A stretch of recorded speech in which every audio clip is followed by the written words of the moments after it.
Oke, kembali kita akan mengeksplorasi Kingdom Animalia. Kali ini kita akan membahas terkait dengan Nemathelminthes, merupakan film kedua yang termasuk kelompok besar percacingan. Setelah kemarin kita mengenal lebih jauh mengenai Platyhelminthes, kini kita akan membahas terkait dengan Nemathelminthes. Ya, ini adalah film Nemathelminthes. Film ini termasuk keluarga percacingan lagi sebagaimana kita lihat, dan lagi-lagi kita bertemu dengan kelompok cacing yang bersifat parasit. Jadi merugikan, termasuk bersifat parasit pada manusia dan juga kelompok hewan lainnya. Kita akan bahas di ciri-ciri umum atau karakteristik. Ini penting karena pada waktu kita membahas Platyhelminthes, kita juga mengenali Platyhelminthes sebagai kelompok Triploblastik yang acelomata. Nah, bagaimana dengan Nemathelminthes? Dari bahasa Latin, nematos yang artinya benang dan juga helminthes yang namanya cacing. Artinya cacing ini memang secara fisik atau morfologi seperti benang atau gilig, cenderung benang padat. Sebagaimana contoh di sini kalian bisa lihat, ini adalah struktur dari Nemathelminthes. Bagaimana dengan sifat dari Nemathelminthes? Yang pertama, karakternya adalah bilateral simetris. Sebagaimana keluarga Nemathelminthes memiliki satu sumbu tubuh yang dapat membagi bagian tubuhnya sama besar, kemudian bulat panjang kecil dan mengkilat, ini yang menjadikan dia disebut sebagai gilig, ya, benang padat, dan bersifat triploblastik. Kita akan coba lihat karakteristik dari triploblastik ini dari gambar yang sudah ada di sini atau ilustrasi yang tersedia. Sebagaimana organisme triploblastik lainnya, berarti Nemathelminthes juga memiliki 3 lapisan tubuh, ya, yaitu ektoderm bagian paling luar, kemudian endoderm bagian paling dalam, dan di antara kedua lapisan tersebut terdapat mesoderm. Nah, ini adalah triploblastik. Yang menjadi pembeda dengan Platyhelminthes adalah rongga tubuhnya.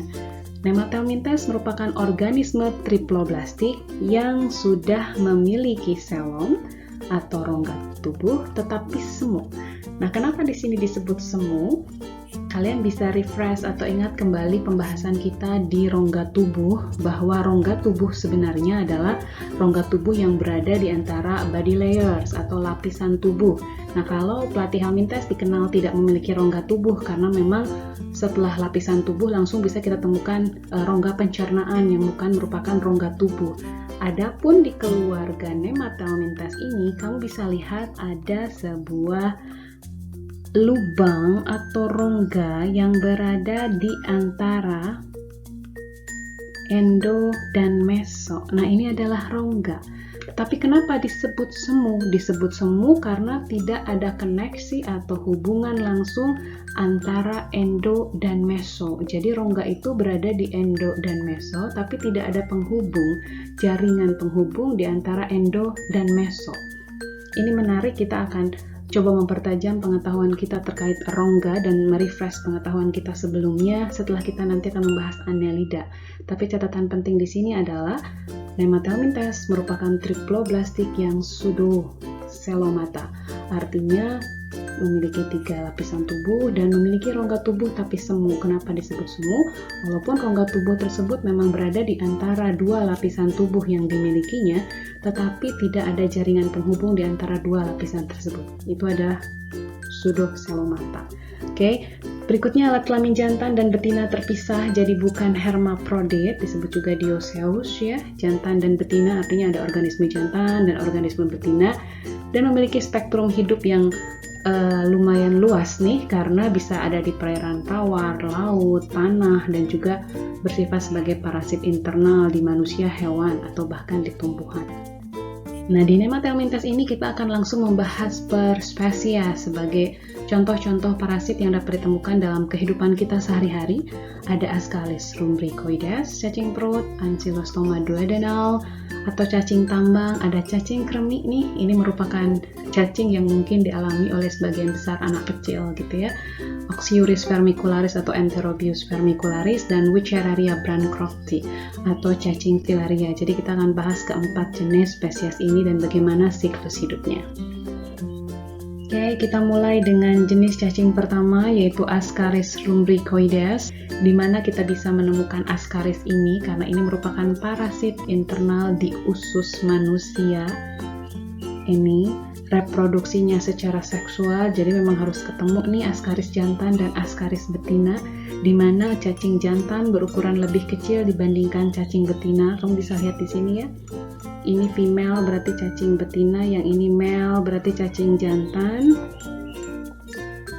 Oke, mungkin supaya lebih jelas, dilihat dari ukuran. Female dan male, panjang antara lain 31 sampai 49 cm, yang lumayan panjang juga ini untuk bisa hidup di usus kita, dan dapat menginfeksi manusia melalui makanan dan minuman yang mengandung telur Ascaris. Sekali lagi kita diingatkan untuk sangat memperhatikan kebersihan atau sanitasi lingkungan, ya, termasuk kualitas dari makanan yang masuk ke dalam tubuh kita.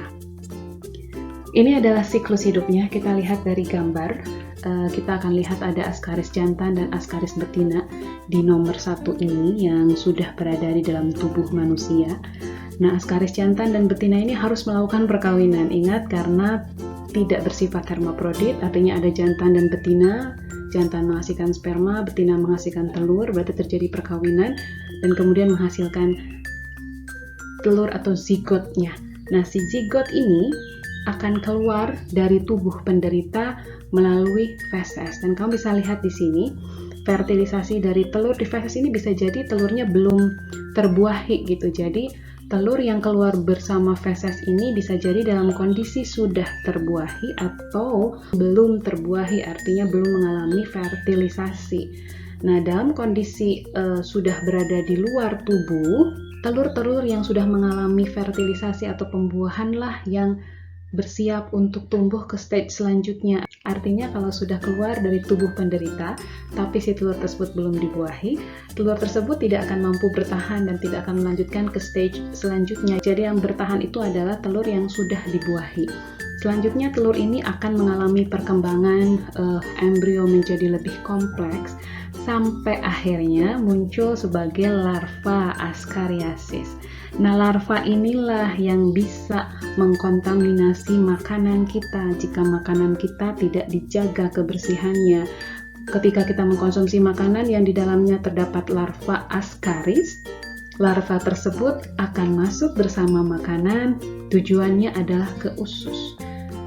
Nah, tapi ternyata bukan hanya di usus saja, Ascaris ini atau larva Ascaris ini akan jalan-jalan, tanda kutip dulu nih, dalam tubuh manusia, yaitu ke arah jantung, ke arah paru-paru. Untuk kemudian dia keluar dan kembali lagi ke usus. Artinya masuk juga ke aliran darah dong, iya. Jadi khasnya dari Ascaris ini adalah memang tempat menetapnya adalah usus gitu ya, tetapi juga mengalami fase ke jantung dan ke paru-paru. Pustaka menyebutkan ini adalah bagian adaptasi dari Ascaris ke dalam tubuh manusia. Ingat kan, jantung dan paru-paru adalah dua organ vital gitu ya pada manusia. Nah, untuk kemudian dia berada di usus dan melakukan aktivitas untuk menjadi cacing Ascaris dewasa, dan bisa jadi di Ascaris dewasa tersebut dia bisa ketemu dengan jantan dan betina untuk melakukan siklus hidup selanjutnya. Nah, ini adalah Ascaris lumbricoides. Bahkan ada fakta kalau telur yang dihasilkan ini bisa mencapai 200.000. Ini adalah salah satu contoh bagaimana Ascaris dapat mengakibatkan kematian jika tidak segera diobati. Gitu ya, jika populasinya semakin banyak, Ascaris juga punya kemampuan untuk moving di sekitar tubuh kita. Nah, ini makanya bahaya sekali untuk Ascaris. Contoh selanjutnya adalah Ancylostoma duodenale atau disebut juga dengan cacing tambang, karena menurut sejarah cacing ini pertama kali ditemukan di daerah pertambangan dan pertama kali ditemukan kasus yang menginfeksi manusia di sana. Hidup sebagaimana cacing Nematelmintes, yaitu hidup parasit pada manusia. Dia menyerap darah dan cairan tubuh. Kenapa mampu menyerap darah nih? Karena dia punya sakar atau disebut juga dengan penghisap dan kait. Ya, dan hidup di usus, memiliki fase reproduksi seksual. Ini adalah bagian mulut yang dapat kita identifikasi dan 4 kait kitin yang digunakan untuk menempel pada inang. Selanjutnya kita akan bahas bagaimana siklus hidupnya. Sebagaimana kamu lihat di sini, siklus hidupnya dapat melibatkan manusia dan juga hewan ternak. Nah, kita akan menggunakan gambar ini. Sebagai contoh, ini adalah jenis Ancylostoma yang menginfeksi manusia. Kita mulai dari releasing dari telur yang keluar bersama feses dari tubuh penderita. Jadi ini adalah telur yang keluar dari tubuh penderita. Apa yang terjadi dengan telur tersebut? Jadi ini khas ya. Jadi kalau kita membahas siklus hidup yang dihasilkan dari fase seksual organisme, nah ini termasuk fase seksual dari Ancylostoma duodenal, maka telur tersebut dalam kondisi yang dibuahi yang akan bertahan hidup. Jadi telur ini sudah dibuahi kemudian akan berkembang menjadi larva rhabditiform. Larva rhabditiforms ini memiliki struktur yang unik tetapi masih belum punya kemampuan menembus atau menginfeksi organisme lain. Jadi masih bisa kita temukan di lingkungan terbuka yang biasanya ukurannya lebih pendek daripada cacing dewasa, itu adalah larva rhabditiform. Nah, kemudian larva rhabditiform ini dengan dukungan lingkungan dia akan berkembang menjadi larva filariform yang berukuran lebih besar. Yang kita bisa lihat di sini ini adalah larva filariform. Kita juga bisa bedakan nih bentuk jadi rhabditiform dan juga filariform dari segi ukuran ya. Filariform cenderung memang memanjang dan meruncing di bagian ujung. Dan yang unik atau yang khas dari larva filariform ini adalah kemampuannya untuk menembus kulit, jaringan kulit manusia. Pada waktu struktur larva filariform inilah yang menunjukkan kemampuan larva dari Ancylostoma ini dapat menginfeksi manusia. Nah, apa yang harus kita lakukan untuk prevent atau mencegah infeksi ini? Tentu saja menggunakan alas kaki ya, atau menghindari bersentuhan dengan tanah atau lingkungan terbuka secara langsung. Jadi kalau misalnya kau bisa bayangkan tanpa menggunakan alas kaki kita jalan-jalan ke tanah yang kebetulan di tanahnya tersebut terdapat larva filariform. Nah, larva ini punya kemampuan menembus jaringan kulit kita sekalipun jaringan kulit pada telapak kaki. Ketika larva filariform sudah mampu masuk ke dalam tubuh manusia atau organisme yang menjadi targetnya, calon inangnya nih, larva ini akan mampu masuk ke aliran darah. Dia akan masuk ke jantung, paru-paru, dan kemudian trakea untuk masuk ke usus sebagai tempat tinggal tetapnya. Di usus inilah larva filariform menjadi cacing dewasa. Ada yang menjadi jantan, ada yang menjadi betina, kemudian ketika sudah dewasa dan mampu bereproduksi, masing-masing dari cacing dewasa ini dapat menghasilkan sperma dan juga ovum untuk kemudian terjadi fertilisasi dan menghasilkan telur yang kemudian rilis bersama feses. Nah, itu adalah siklus hidup dari Ancylostoma duodenal. Selanjutnya dari Nematelmintes adalah Enterobius vermicularis atau disebut juga dengan Oxyuris vermicularis. Ini adalah jenis cacing yang familiar karena disebut juga dengan cacing kremi. Cacing ini dapat mengakibatkan gatal-gatal di sekitar dubur ya. Biasanya dialami oleh anak kecil, tapi infeksinya memang bukan ke anak kecil saja, tetapi kemungkinannya memang besar sekali untuk menginfeksi anak yang masih kecil atau balita gitu. Menginfeksi manusia melalui makanan yang dipegang dengan tangan yang kotor, yang kebetulan terinfeksi telur cacing.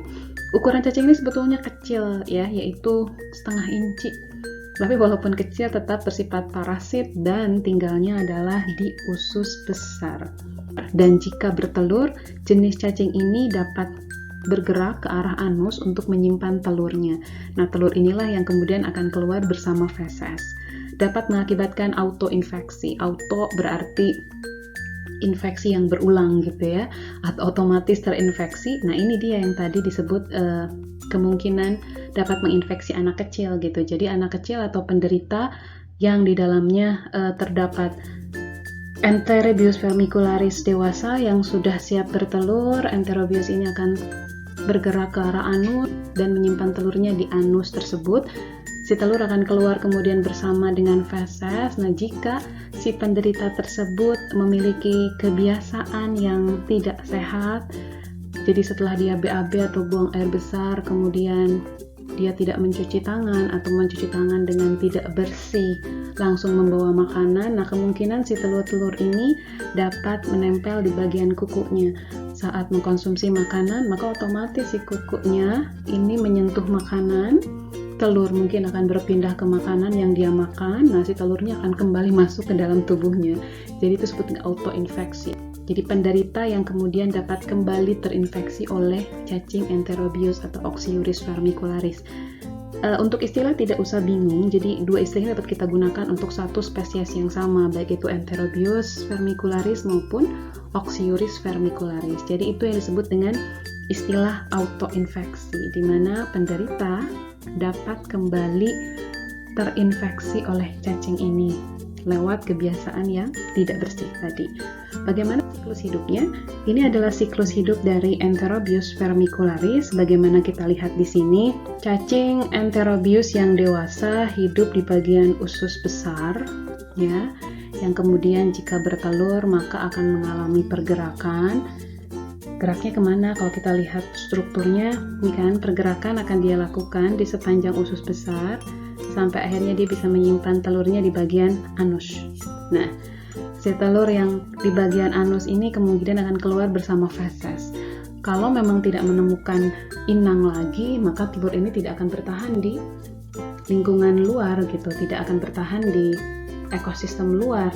Tetapi jika kebetulan dengan kebiasaan tadi yang kurang bersih gitu ya, terjadi autoinfeksi.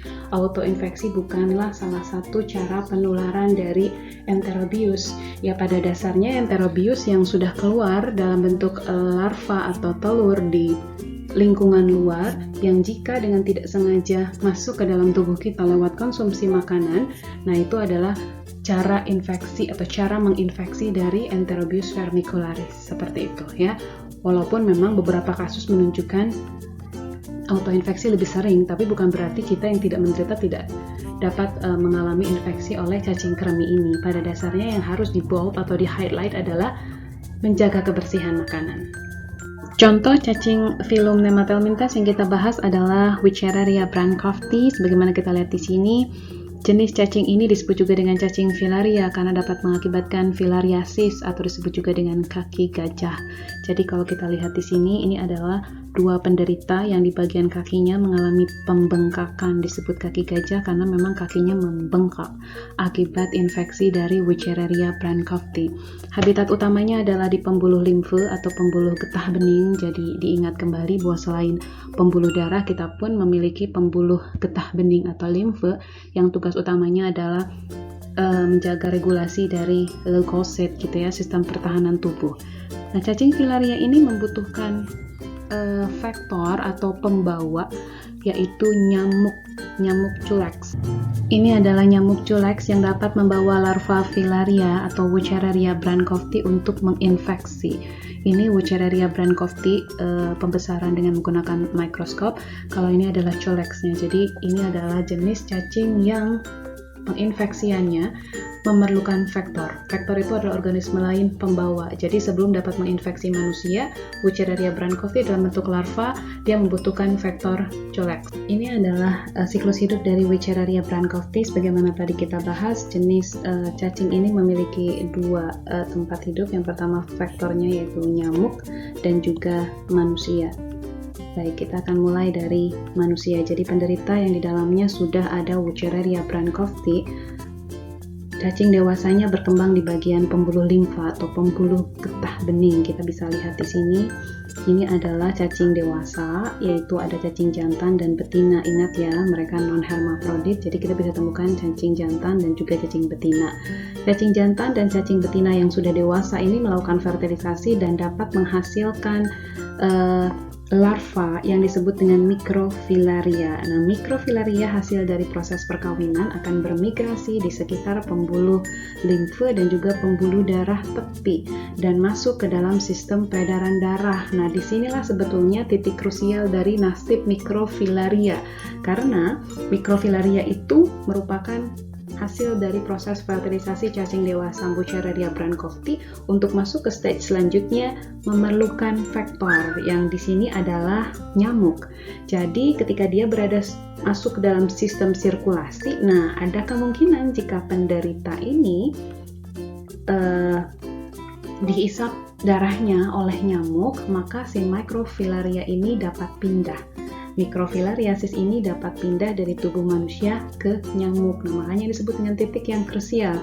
Karena jika memang si penderita tersebut terbebas dari gigitan nyamuk, si mikrofilaria ini akan mati dan akhirnya akan menumpuk di bagian kaki. Nah, jadi pada dasarnya tumpukan dari baik itu cacing dewasa atau mikrofilaria ya, karena memang belum mengalami pertumbuhan yang sempurna, yang sudah mati akan menumpuk di bagian kaki. Inilah yang mengakibatkan kaki gajah yang menjadi indikasi penderita dari filariasis ini. Nah, selanjutnya kita akan menceritakan bagaimana nasib dari mikrofilaria yang kemudian berpindah dari tubuh penderita ke tubuh nyamuk. Mikrofilaria ini akan masuk ke dalam tubuh nyamuk dan akan berpenetrasi ke bagian midgut. Midgut di sini berarti pencernaan atau ke bagian perut gitu ya, dan kemudian bermigrasi lagi ke otot dada nyamuk. Ini sudah ada di tubuh nyamuk. Mikrofilaria selanjutnya akan mengalami pertumbuhan stage 1, stage 3. Setelah masuk ke dalam tahap yang lebih sempurna, akan masuk ke bagian kepala dan juga proboscis. Proboscis ini sungut mulut bagian nyamuk gitu, tempat untuk menghisap, alat yang digunakan oleh nyamuk untuk menghisap darah kan. Nah, di posisi inilah si nyamuk tersebut menjadi vektor. Dia dapat membawa cacing Wuchereria brandcofti dalam bentuk larva yang sempurna melalui gigitannya kepada manusia.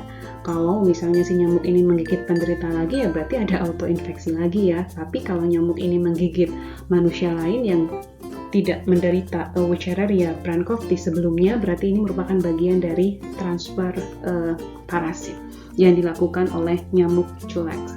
Nah, lewat proboscis inilah larva dari Wuchereria brandcofti yang sudah matang masuk ke larva puncak L3 ini akan masuk ke dalam peredaran darah. Nah, masuk ke peredaran darah, tujuan utamanya adalah di limfe dan tumbuh di sana sebagai cacing Wuchereria brandcofti dewasa. Nah, itu adalah siklus hidup dari Wuchereria brandcofti. Poin pentingnya adalah yang pertama, bahwa Wuchereria brandcofti ini memerlukan vektor, yaitu nyamuk. Yang kedua, dapat ditemukan di pembuluh limfe, walaupun transmisi atau perpindahan infeksinya melibatkan peredaran darah. Peredaran darah pada manusia yang menderita dan juga melibatkan perut, otot dada, kemudian kepala, dan juga sungut dari nyamuk. Nah, itu adalah poin-poin penting dari Wuchereria brandcofti yang perlu kita perhatikan. Nah, itu adalah contoh dari nematelmintes. Kita sudah mengenal 4, dan pada video pembelajaran selanjutnya kita akan coba mengeksplorasi tentang Annelida.